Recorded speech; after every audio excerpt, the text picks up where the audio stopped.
प्रिय दोस्तों, आज बैसाख मास महात्म्य कथा का अध्याय 14 सुनाने जा रहे हैं। कथा शुरू होने से पहले चैनल को सब्सक्राइब करें और कमेंट में जय श्री हरि जरूर लिखें।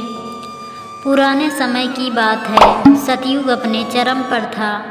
लोकों में धर्म का राज्य था, परंतु समय चक्र अपनी गति से चलता रहा। जैसे जैसे युग बीतते गए, धर्म के स्तंभ हिलने लगे। कलयुग का अंश पृथ्वी पर अपनी छाया फैलाने लगा। मनुष्य लोभ, मोह और अहंकार के जाल में फंसने लगे।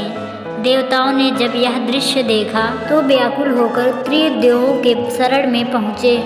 उन्होंने कराबद्ध प्रार्थना की, हे भगवान, यदि इसी प्रकार धर्म बढ़ता रहा तो पृथ्वी विनाश की ओर बढ़ेगी। कृपया कोई उपाय बताइए। उस समय महादेव ने मंद मुस्कान के साथ उत्तर दिया, धैर्य रखो। जब पृथ्वी पर पाप बढ़ता है तो मैं स्वयं उसके निवारण हेतु उपाय करता हूँ। भगवान विष्णु ने कहा, भक्तों के कल्याण के लिए बैसाख मास का विधान है पुनः जागृत होगा। वही मास जिसमें प्रत्येक पुण्य कार्य सहस्त्र गुना फल देगा। वही मास जो सोई हुई आत्माओं को पुनः जगा देगा। और भगवान ब्रह्मा ने आशीर्वाद दिया, जो इस मास में ताप, सेवा और दान करेगा वह जन्म मरण के बंधन से मुक्त होगा। पृथ्वी पर पुनः बैसाख मास का प्रभात हुआ। नदियों में गंगा जल का स्पर्श हुआ। वनों में अम्र की गंध फैली। हवाओं में भक्ति की मधुरता घुलने लगी। परंतु इस बार एक विशेष कथा भी जन्म ले रही थी। नर्मदा तट पर एक गांव था, शांत, सुंदर और हरियाली से भरपूर। वहाँ एक वृद्धा साधक रहता था। उसका नाम था विभास। विभास कोई ज्ञानी महर्षि नहीं था, न कोई धनी राजा। वह एक साधारण किसान था, किंतु उसकी आत्मा असीम श्रद्धा से भरी हुई थी। बैसाख मास के पहले दिन विभास ने गंगा जल लेकर प्रण किया, इस मास में किसी से कठोर वचन नहीं बोलूँगा। जो भी भूखा आएगा उसे अन्न दूंगा, जो प्यासा आएगा उसे जल पिलाऊंगा, और जो दुखी होगा उसके लिए प्रार्थना करूंगा। गांव वाले उसका उपहास करते थे। कोई कहता, अरे वृद्धा, इन दिनों में भला कोई पुण्य की बातें करता है? संसार तो स्वार्थ से चलता है। कोई हंसता, कोई ताना मारता, किंतु विभास अडिग था। जैसे पर्वत पर बूंदें गिरती है पर पर्वत नहीं डोलता। एक दिन एक थका हारा यात्री गांव पहुंचा। धूप से झुलसा चेहरा, फटे हुए वस्त्र, आंखों में थकावट की लकीरें। वह कुएं के पास बैठ गया। लोग उसे देखकर किनारा कर गए। तभी विभास आया, अपने कांपते हाथों में जल का लोटा और एक मटकी दही लेकर। उसने यात्री के सामने लोटा बढ़ाया और प्रेम से कहा, पुत्र, पहले जल पियो, फिर थोड़ा विश्राम करो।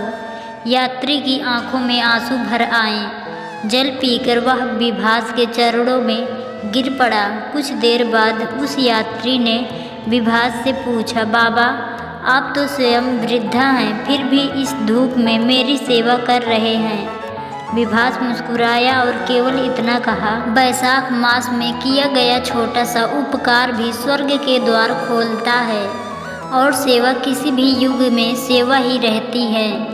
रात को वही यात्री गांव से चला गया, परंतु अगले दिन गांव में चमत्कार घटित हुआ। गांव के सूखे खेतों में हरियाली उग आई। कुएं जिनका पानी महीनों से सूखा था, अचानक भर गए। हवा में दिव्य गंध फैल गई। लोग हतप्रभ रह गए। गांव के मुखिया ने आकर विभास से पूछा, बाबा, यह चमत्कार कैसे हुआ? विभास ने शांत भाव से उत्तर दिया, जहाँ प्रेम का बीज बोया जाता है वहाँ प्रकृति स्वयं पुष्प खिलती है। बैसाख मास में एक घड़ी भी सच्चे मन से सेवा कर ली जाए तो उसकी फसल जन्मों तक मिलती है। दिन बीतते गए। बैसाख की पूर्णिमा निकट आई। विभास ने गांव के छोटे छोटे बच्चों को एकत्रित किया और उन्हें गौ सेवा का महत्व समझाया। उसने हर बच्चे के हाथ में एक एक मिट्टी का दीपक दिया और कहा, जाओ गांव के हर घर में जाकर दीप जलाओ और कहो, जैसे दीप अंधकार को मिटाता है वैसे ही सेवा और प्रेम से जीवन के दुख मिटाए जा सकते हैं। बच्चे दौड़ते हुए गांव-गांव दीप जलाते गए। रात को जब पूर्णिमा का चांद उदित हुआ तो पूरा गांव दीपों की रोशनी से जगमगा उठा था।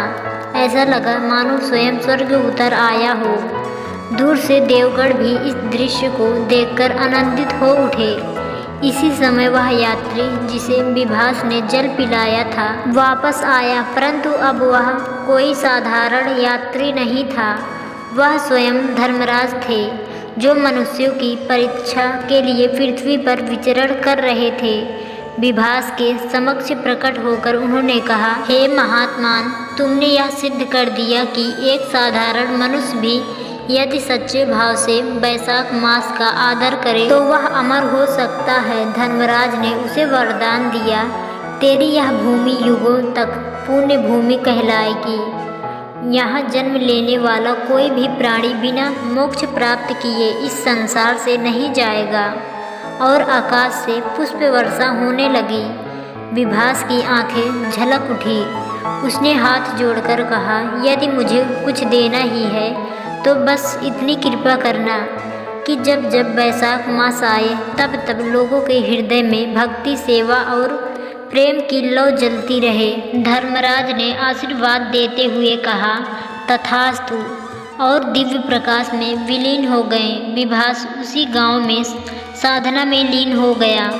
कहते हैं आज भी वैशाख पूर्णिमा की रात उस गांव में दिव्य दीपक प्रकट होते हैं जिन्हें कोई मनुष्य नहीं जलाता।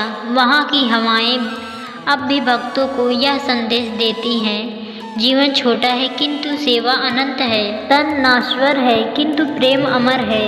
वैशाख मास एक निमंत्रण है अपने भीतर के देवत्व को पहचानने का, संसार को एक दीपक देने का। तो जब अगली बार वैशाख मास आए तो मन से उठिए, जीवन से प्रेम करिए और सेवा का व्रत लीजिए। याद रखिए, आपके छोटे छोटे पुण्य भी प्रभु के दरबार में वज्र की तरह चमकते हैं। एक शब्द दया का, एक घूंट जल का, एक मूक प्रार्थना, सब कुछ संजोया जाता है, सब कुछ लिखा जाता है। वैशाख मास में की गई हर भलाई आपके जीवन की काया पलट सकती है और तब आप पाएंगे कि आप अकेले नहीं, स्वयं प्रभु आपके साथ हैं। हर कर्म, हर वचन, हर भावना प्रभु के लिए अर्पित हो जाएं।